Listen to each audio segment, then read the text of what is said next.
Hi, I'm Todd Heitkamp, the owner of Dakota Angler here in Sioux Falls, South Dakota, with this week's 2-minute fishing report. Well, folks, all I can say is, wow, what a weekend. The weather was absolutely fantastic, and you would have thought that the fish would have cooperated. We were all hoping that would be the case.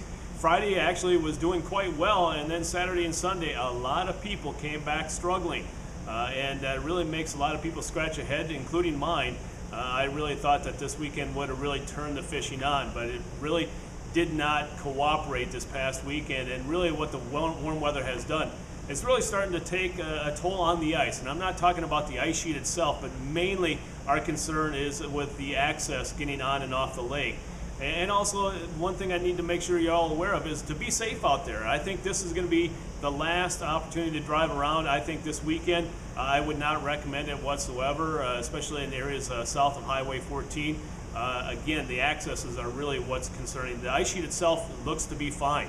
And even after this week, I think we'll be fine. It's just going to be getting on and off the lake.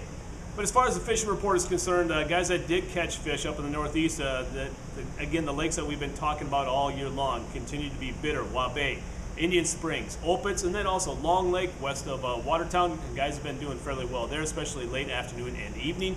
And then down the southeastern part of the state, lakes like Dry by Willow Lake, Thompson, Oakwood, Albert, Ponset, 81 Ponds, Sinai, as well as South Island. And again, those bites mainly been late afternoon and evening. Now, what guys have been using have been a lot of Tingler spoons by VMC, also a lot of ultralight ripping wraps by Rapala, and then also the shiver minnows. And we'll talk to you on Todd's Tackle Tips, really the insight on those glow shiver minnows, as well as other glow jigs. And then as far as the perch bite is concerned, we're looking at lakes like Indian Springs, Waubay, Big Stone, Dry Lake by Willow Lake, Albert, Thompson, Ponset, Whitewood, Sinai, also the Great Lakes down in northwest Iowa. Produce perch, but you have to move around quite a bit. In northwest Iowa, the Great Lakes did quite well down there over the weekend, so that's one exception. But you had to move around quite a bit to find those active fish, so keep that in mind as well as you go through this next weekend.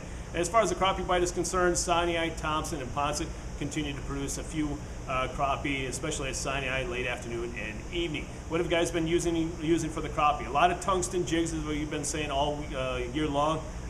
This weekend, the most popular ones were the clam drop kick jig, as well as the custom jigs and spins check eye jig. Easy for you to say, right?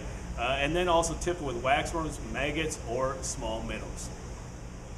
Folks, in this week's version of Todd's Tackle Tips, we're going to talk about glow jigs and how to get the most out of them. And obviously, there's a lot of glow jigs on the market. It varies from company to company, and honestly, there's not a lot of difference, but it really depends on the quality of the glow.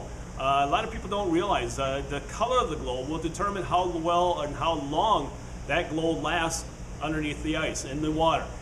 For instance, if you're looking for a glow red jig, that's going to glow the highest intensity, it's going to glow the brightest, but it's going to have the shortest duration. It's going to need to be charged up quickly, within minutes after you drop the jig down beneath the ice. Where the blue and the greens, they may be the dullest, but they will last the longest and have the longest glow life of the different colors that are out there. So keep that in mind. The other important aspect of it is what you charge it with. A lot of times people will just charge it with a flashlight or any other type of light.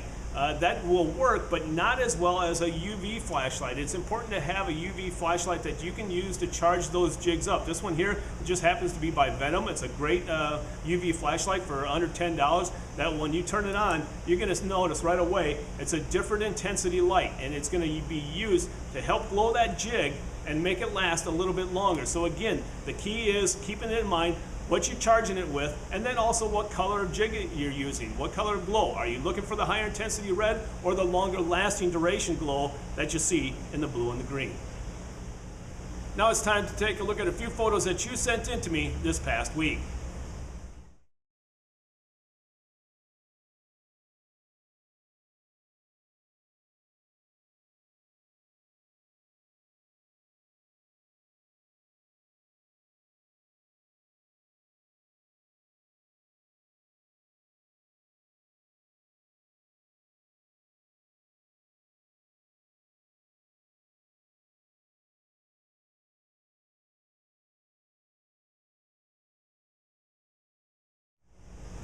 And remember, folks, if you'd like your photo included in next week's version of the 2-Minute Fishing Report, please send it to me. Send it to todd@dakotaangler.com or post it to our Facebook wall. And if I use your photo, your name will be entered into a monthly drawing for a $25 gift certificate. Well, folks, before I end this report, I want to bring your attention to a couple of things, as I normally do, as the ongoing sales. A lot of people have, with the warmer weather, their thoughts have turned to open water fishing. Week by week, we're getting more and more open water tackle out. But also, I want to remind you of all of the ongoing sales here at the store. All our ice fishing equipment is on sale, including ice jigs. Beginning now with this video, all ice jigs will be on sale here at the store. So again, shacks, all shacks, remaining augers, electronics, clothing, rods, combos, and now jigs are on sale as we close out the 2016-2017 ice season. Well, folks, that's this week's version of the 2-Minute Fishing Report. For Dakota Angler, I'm the owner, Todd Heitkamp, and as we say around here, fish on. We'll see you next time, and again, thanks for watching.